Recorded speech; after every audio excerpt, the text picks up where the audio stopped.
Hi, my name is Sophie and welcome back to my channel. If you've been following for a while, you'll know that I'm huge into my goal setting. I've been designing my own bullet journal since 2017, and goal setting and holding myself accountable for the things I want to do has been a massive part of my mindset ever since then. And this year is no different.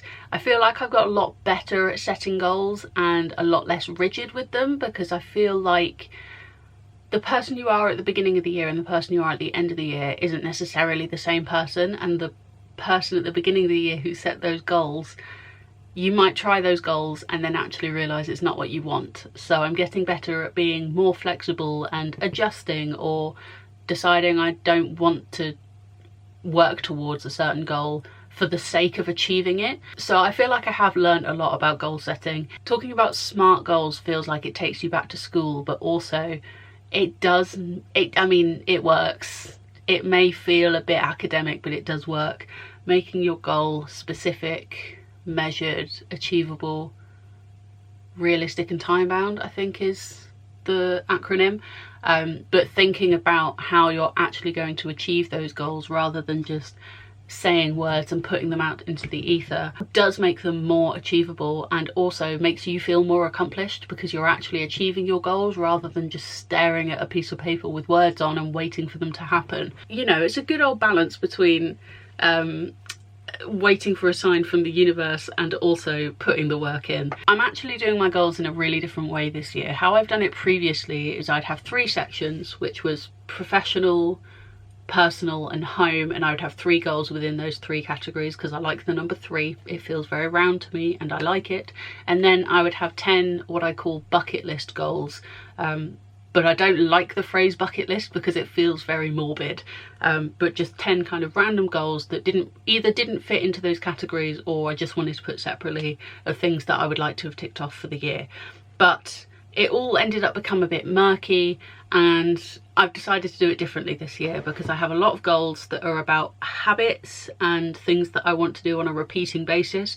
So I have a section of repeating goals, which is then broken down into daily, weekly, monthly, and then just kind of general. Then I have personal, professional, and then I've called it pleasant because I liked the idea of it all being alliterative. So pleasant is the kind of homey stuff. That is how I've broken down my goals. And then my book goals I'm going to talk about at the end, because I don't have a lot of book goals, but I do keep them separate just because I make so much book content, and I have my book journal which is separate from my bullet journal, so I thought I'd talk about them separately.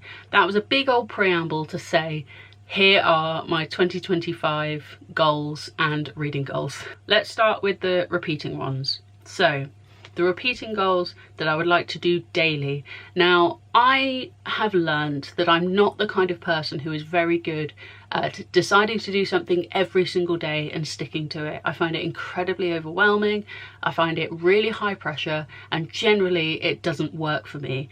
But these 3 things make sense to do daily. So the first of which is getting a clip from my 1 second everyday video. I can't tell you how many years I've been doing this, but I do have a playlist of my 1 second everyday videos, which I will link up in the corner if you're interested. But it is literally just an app where you put in a 1 second video. I'm really over explaining. You put in a 1 second video of every day or as many days as you like throughout the year, and then at the end of the year you get a lovely montage of approximately 6 minutes of your year. And I've done it for several years now and I love doing it, but obviously you have to submit something daily. So that's the first of my daily goals. That's not something I think is unachievable because I have literally done it for at least 4 years, if not more. Then we have Duolingo. I've been doing Duolingo for 3 years now. I have an over 1,000 day streak. I'm very proud of myself. I don't love doing Duolingo every day. The amount of times I'll get into bed and I'll just say I don't want to be French today, and my husband will say, you've got to be French, you think of the streak. I do actually enjoy Duolingo. It's a way of learning languages that is a little bit slow, but bearing in mind I only do like 15 minutes a day. It's not actually a lot of time, and I genuinely have noticed my French is getting better. And then last but not least, in the daily section, book content. I try to post on my Bookstagram account and my book TikTok account every single day. It doesn't always happen. Life happens. Sometimes I'm not in the right place to take the photo, because I like to take all my book photos with my bookcases in the background, just because it makes my page look a bit more cohesive. Sometimes I don't have time to film, or I don't have time to edit, so I don't necessarily do this every day, but I would like to at least try, because I love making book content and I love engaging with the book community on both TikTok and YouTube. It's not the kind of thing that I will consider the goal failed if I don't post every single day, but it's an intention that I would like to. Then onto my weekly goals. Again, we have 3 in this category. I was going to take that one out. So yeah, I've currently got 3 goals in the weekly category. One of them I'm considering taking out, but that's a decision for later me. Currently it's on the list, so I'll tell you about it. And that is, I have a portfolio account on Instagram, and I made it my goal to update it once a week, because I thought if a professional or someone I was applying to a job with was looking at it, it would look good that I'd updated it every week. But especially with the amount of kind of filler weeks I've had to just put something up for the sake of achieving this goal, I'm starting to think that the account is a bit cluttered and doesn't actually say a lot about me and my professional life. So I'm considering deleting the account and either starting again or not bothering with a portfolio Instagram account, because I don't know how much it's actually helping me professionally. So that one's a question mark at the moment. I think deleting the account might be good for me and just take a bit of the pressure off. I think I may have just talked myself out of doing this goal, but that's fine. Either way, the other 2 weekly goals I have are, one of them is again related to social media. I would like to do a Sunday photo dump on my personal Instagram. Again, it's not something I'm going to force. If I've got through a whole week and I've not taken any pictures I want to share, that's fine. But I think I love sharing and having a curated place of all my happy memories, and there's so many pictures on my phone that I just never get round to posting because I forget, or you know, life gets in the way. So I think having this intentional time of at least looking through my photos and deciding not to do it, at least looking at my photos once a week and deciding, okay, yes, I'd like to post these ones and put them somewhere else on the internet so I'm likely to remember them. I just think that would be really nice. So hoping to do photo dump posts on my personal Instagram once a week. And then last but not least, on my weekly goals, back to creative writing. I never did finish my book draft this year because I did NaNoWriMo and I wrote 30,000 words in a month, and I was very, very proud of myself. But I think I realised some way through that the idea wasn't anything that was ever going to go anywhere. It wasn't that good, but it was good practice for me. And I've had another idea for a book that has been sitting in my mind and keeps coming back to the forefront of my mind, that I would really like to explore. And I'd like to get into the habit of writing more regularly than just doing NaNoWriMo once a year. So 2,000 words of creative writing a week sounds like a lot, but the goal for NaNoWriMo... Oh, BRB. My doorbell went and now there's a car alarm. So perhaps that's a sign that I should stop filming this video. I'm not exaggerating when I say it's been a solid 10 minutes that it took one of my neighbours to shut off their car alarm. But luckily it's not come back on and I vaguely remember what I was talking about.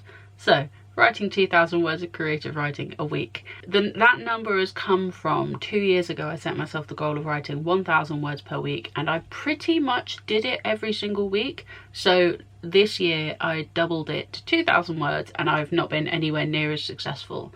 I may have written the equivalent of 2,000 words a week because of NaNoWriMo, but I'm not sure and I haven't checked. I've not looked at my writing project since November ended. But I think the reason I'm sticking with 2,000 is because for NaNoWriMo, which is my kind of go-to writing project, to be honest, the goal is to write 1,667 words a day. So if I can get into the habit of writing 2,000 words in approximately one sitting, then I feel like I'll be better equipped for NaNoWriMo when that comes around again in November. So even though I wasn't particularly successful with that goal this year, I'm keeping it the same for next year, that I would like to write 2,000 words of creative writing a week, and I would really like to have a finished manuscript by the end of the year. Then onto the monthly repeating goals. These are arguably some of my favourite goals because it's just one thing a month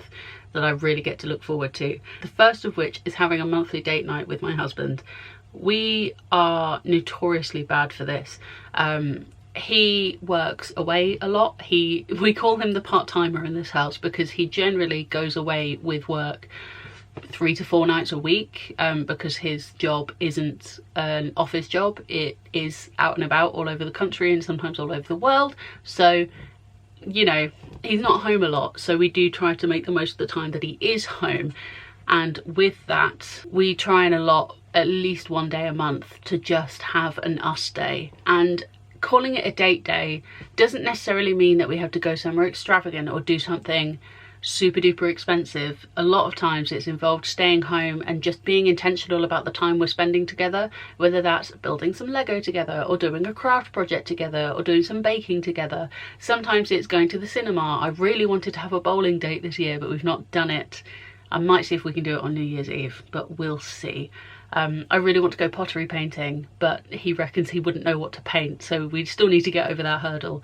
But yeah, we try and be intentional about spending at least one day a month on just us, and I love having that as a monthly goal. And on the flip side of that, I want to have what I'm calling one hobby day per month. Last year I did it where I would try and I call them crafternoons. I think it's a generalised phrase within the craft community, but I would try and pencil in some craft time for myself each month, generally on nights when Lucas wasn't there, because then I wouldn't feel like I was missing out on spending time with him, and I'd be making the most of the time that I'm spending on my own. So I would set aside an afternoon to do a Cricut project or a cross stitch project or working on my journal or just doing some colouring and listening to an audiobook or catching up on my YouTube. And I want to expand that this year to not just include crafting, but also if I want to spend a day or an afternoon playing video games on my Nintendo Switch, I'll allow for that. If I want to do a puzzle or a Lego project, anything that relates to one of my hobbies that isn't just craft. I feel like I have quite a lot of hobbies. I often talk to my mum about this and the fact that I can't comprehend people who get bored, because the concept of having enough time and not enough interest to actually be bored, foreign concept to me. It's having that one day or one afternoon a month to just do one of my hobbies and do it guilt-free. Then my next monthly goal is that I want to try a new recipe from one of our cookbooks every month. We did that successfully this year and I'm actually very proud of us. And in the last few months we've been, I say we, it's my goal, but I've roped Lucas into doing it with me. We've been doing more baked goods, which has been very fun. This month we tried making a Bailey's Yule log. It was mildly successful, mostly because it had Baileys in it, but you know, it was okay. We're going to try it again. Just one new recipe a month.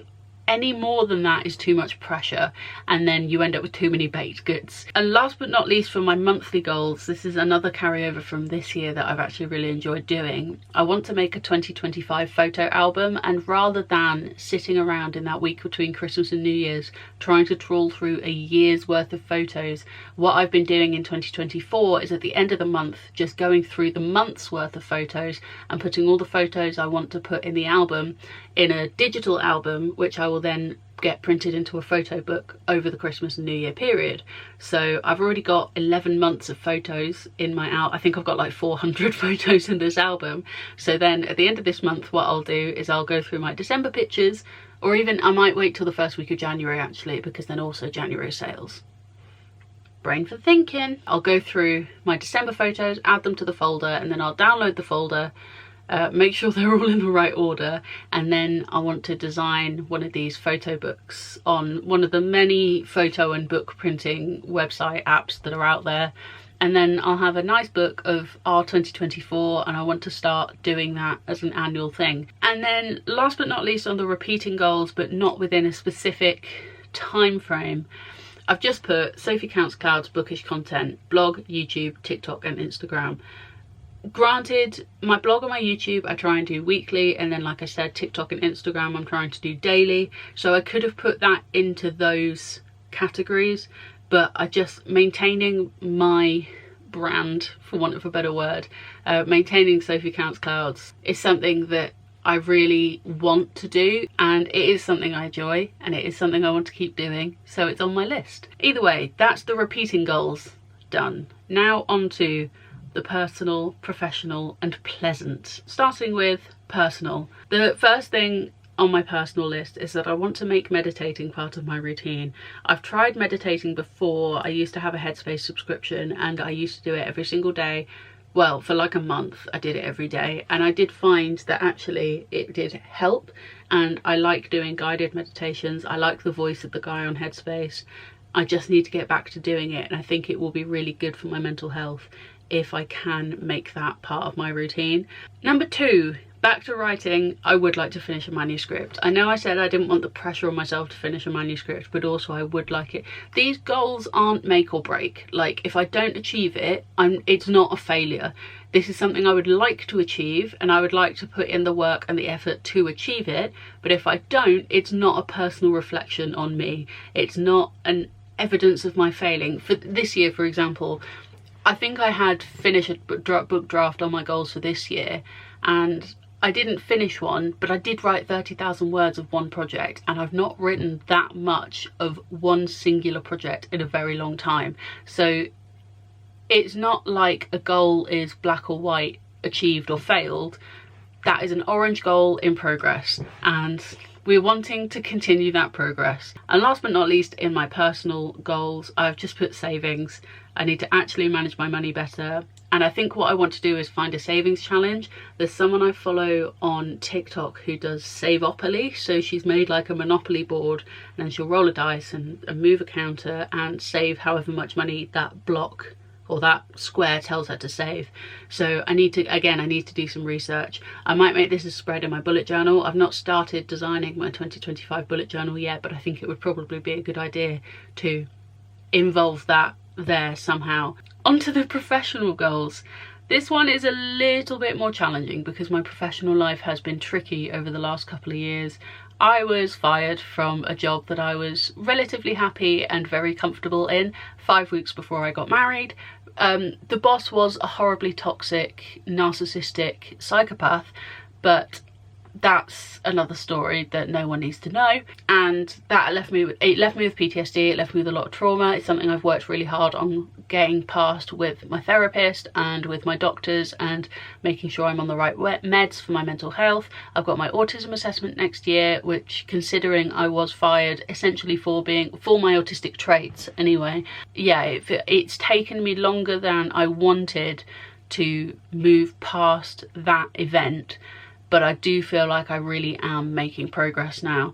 So my first professional goal is to find my why. I kind of I kind of thought up these words earlier this year, and I thought, yeah, that's exactly how I would describe my situation right now, because the job that I was in, that I got fired from, I would never want to work in that kind of environment again, and I don't even know if I want to work in that kind of industry again. I always felt like a fraud. I had massive imposter syndrome while I was there, and I felt like I was improvising and making things up every single day, and I don't think I want to do that again. I want to work somewhere where I feel secure and confident in my own abilities. I just need to figure out what is next for me, and I'm much closer to that than I was at the beginning of the year. I've mentioned once or twice that I've been doing some dance teaching, and leading into one of my other 2 goals, actually, I'll say them and then carry on this spiel. My second goal is to make some development in my dance teaching. I currently teach for 2 hours a week, which isn't a lot. It's obviously not a full-time income, but I do, you know, we work. I would like to, rather than feeling like I'm juggling 2 or 3 things that I don't really want, I just want to, you know, I want to find my why, going back to goal 1. So the second goal is to develop the dance teacher thing, and the third goal is to do a course qualification, whether that is in business, photography, dance or anything. Just do an actual course that holds me accountable is the words that I've written down. So these 3 are all very interconnected. I don't know if dance teaching full-time is my calling. I think if it was, I would have known before now, but it's something that I've surprised myself with how much I do enjoy it, and it's really pushed me out of my comfort zone, but it's also expanded my comfort zone, and not expanded, but it's shown me what I'm capable of. And you know, I do only currently teach 2 hours a week, but I want to expand that. I just need to do it at my own pace, and because of my autism and the way that my brain works, that pace is probably slower than anyone else's, but I'm getting better at advocating myself for doing it in my own time. So I'm hoping to do a dance teaching qualification starting in February. It's only a 3 to 4 month course, so I'm hoping to get onto that course, and then that will start the kind of road to further dance teaching qualifications. The other part of that is hoping to get more hours in the classes I teach, and feeling more confident in teaching more dance styles, more age ranges, and just more confident in my teaching ability, because I've had fantastic feedback from both of the classes that I teach and assist in, and I think I'm ready to build on it. I just need to find that balance of feeling like I have enough confidence to try it, but not feeling like I'm being thrown in the deep end. It's a nuanced thing, and being a very late, not quite diagnosed autistic person, I'm still figuring out how that works with my brain. Being able to do that at my own pace is something I'm very fortunate to be able to do financially, so I am very, very grateful for the position I'm in, but financial independence is something that I've had a taste of and I would like to get back to, and we're working towards that. We being me. The pleasant section, the fun goals, the fun things. The first one is holidays, because obviously I can't just have holidays as a fun thing that people do or go on. I have to make it a goal. So I have 3 things listed in this section. The first one is go to a new place. I love exploring new places and visiting new places with my favourite people, but there's so many beautiful places in the UK and I love exploring them with my favourite people. So I would love to go to a new place at some point this year, whether it's a day trip or a weekend away. And then the actual 2 holidays that I would like to take is that me and my mum always go on a birthday trip together. Our birthdays are really close together, and rather than doing presents per se, we like going away together. It's more about the time we get to spend together. This year I think we're planning a trip to Scotland to go to the Edinburgh Tattoo, so it's a little bit before our birthdays, but I think that's going to be our trip for this year. And then the third goal and the second trip is I would like to do another anniversary trip with my husband. Last year we went back to where we went on our mini moon down in Dorset. We would really like to go to Iceland and see the Northern Lights, but I'm not sure financially that's the smartest decision for us.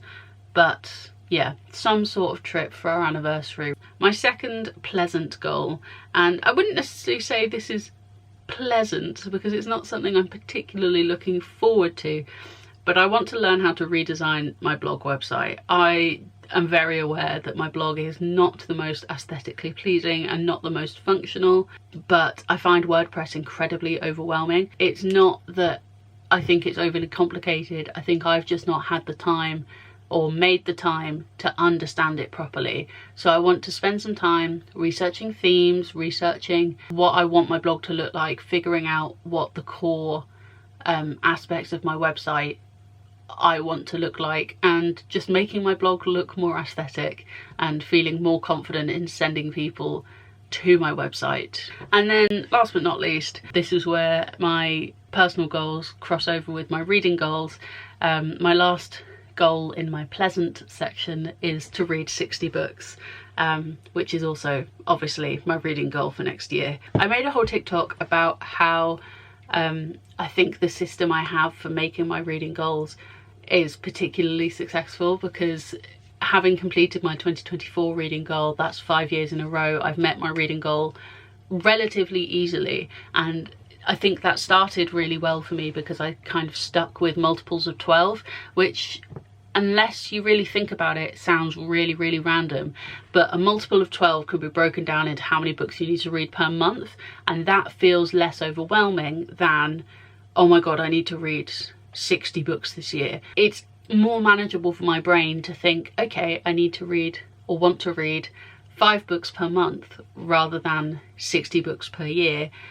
And having that smaller number just works better in my brain, and having a multiple of 12 as my reading goal means that it cleanly divides down into the monthly goal. I've surpassed reading 60 books 2 years in a row, and I think it's a comfortable goal that isn't easy, but also doesn't stretch me so far that it's unachievable. And I think that's why my goals work really well for me. And then we get on to the reading goals section. I only have 3 reading goals. Obviously the first one is that my reading goal in terms of number of books for the year is 60. My other 2 goals are much less structured, but they're kind of progress, because they're developments of goals that I set this year that were vastly unsuccessful, and it's working my way towards being more successful in those goals. So the first one is to not buy more books than I am reading. I'm planning to essentially not like reward myself on a one-to-one basis, but just never surpass the number of books I've read with the number of books I've bought, because last year I nearly doubled the amount of books I read with how many I bought, and this year I'm not quite at the 200% mark, but I've bought more than I've read. And I just think that's silly, because if I keep buying at a rate faster than I read, I'm never ever going to be able to read everything in my collection, which is just pointless, because I buy all of these books because I really want to read them. And if I keep buying them at this rate, I'm never going to get around to reading all of them. But if I've read 10 books, as long as I've not bought more than 10 books, I'll be okay. If I've read 10 and bought 10, fine. Not great, but fine. Not buying books for me at the moment is not so much about saving money, even though that is a bonus. It's more about how many books are on my physical TBR, and knowing that there are at least 450 books in this room that I haven't read is incredibly stressful. Working on reducing the number of new books coming into my collection in 2025. And on to my last reading goal, my physical TBR. I really need to start focusing on actually reading the books I own.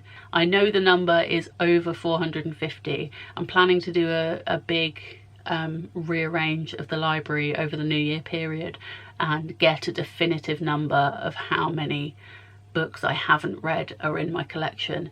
But in terms of putting numbers on this goal, I'm just intending to have less unread books in my collection than I do on January 1st, 2025. As long as I have less unread physical TBR books in my collection by the time 1st of January 2026 rolls around, I'll be happy. And then from there, I think I can make more intentional numbers-based goals on how much of my backlog I want to be reading. I think rearranging the library will help with that, because I'm going to separate my unread and my read and my unread TBRs, or my unread collection. So I'll be able to see physically how many fewer books I own that I've read than I haven't read, and I think that will also be a big shock to the system. And alongside that, I've still got pages in my book journal where I want to try and do the alphabet challenge. I've added an alphabet challenge for authors this year, which I'm really excited about.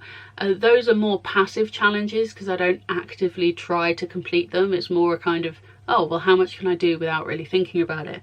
But also I have my 25 in 2025 list of the 25 books that I would like to read in 2025, and I'm hoping to read at least 2 of them a month. Those are all of my goals for 2025. I've definitely over-explained some of them. I've definitely delved into more of my personal and mental well-being than I intended to. Thank you so much for watching. If you've made it to the end, let me know by putting the robot emoji in the comments, because I'm just scrolling through emojis on my phone and that one drew my attention. Yeah, thank you so much for watching. I hope you're having a great day. I hope you're reading a great book, and I'll see you next time for another bookish video. Bye!